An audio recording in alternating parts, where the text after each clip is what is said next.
Hi friends, potato curry చేస్తున్నాను. ఇప్పుడు ఉల్లగడ్డలు తొక్కు తీసుకొని ఉడికించుకోవాలి. ఒక 10 నిమిషాలు ఎక్కువ ఉడకలేదు. ఉప్పు వేసుకొని ఉడికించుకున్నాం కదా, దీన్ని మనం కర్రీ చేద్దాం. ప్యాన్ పెట్టుకొని ఒక 3 స్పూన్లు ఆయిల్ వేసుకొని 1 స్పూన్ ఆవాలు వేసాను, అవి వేడెక్కుతున్నాయి. ఇప్పుడు ఇందులో మనం కరివేపాకు వేసుకున్నాం. కరివేపాకు వేసుకున్నాం, దీంట్లో ఆనియన్ వేసుకున్నాము. ఆనియన్ ఫ్రై అవుతుంది కాబట్టి ఇందులో కొనుక్కున్న తెల్లగడ్డ వేసుకున్నాం. నేను అయిపోతున్న దీంట్లో టమాటా వేసుకున్నాం. టమాటాలు త్వరగా మగ్గాలంటే 1 స్పూన్ సాల్ట్ వేసుకున్నాం. ఇందులో ఒక 1/2 స్పూన్ గరం మసాలా వేసుకున్నాం.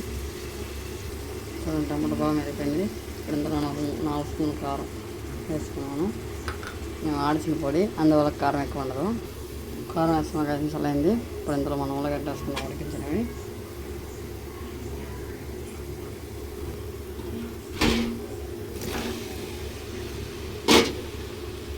దీన్ని బాగా కలుపుకున్నాం కదా,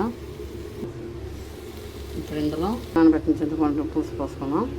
చూడండి, ఇప్పుడు దీన్ని ఒక 10 నిమిషాలు ఉడికించిన సరిపోతుంది. ఉప్పు కారం ఒకసారి చూసుకుందాం. నాకైతే అన్నీ సరిపోయాయి. మీరు ఎప్పుడైనా చేసినప్పుడు చెక్ చేసుకొని మళ్ళీ తక్కువైతే ఇట్లాంటప్పుడు వేస్తే 10 మినిట్స్లో ఒక్కొక్కరిన్నర ఉడికిపోతుంది. దీన్ని ఒక 10 మినిట్స్ కుక్ చేసుకుందాం. మూత పెట్టేద్దాం.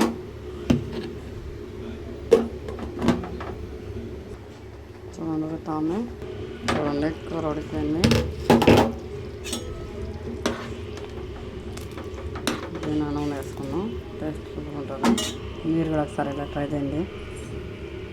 నచ్చితే లైక్ చేయండి, సబ్స్క్రైబ్ చేసుకోండి మై ఛానల్. అన్నం ప్లేట్ వేసుకున్నాము.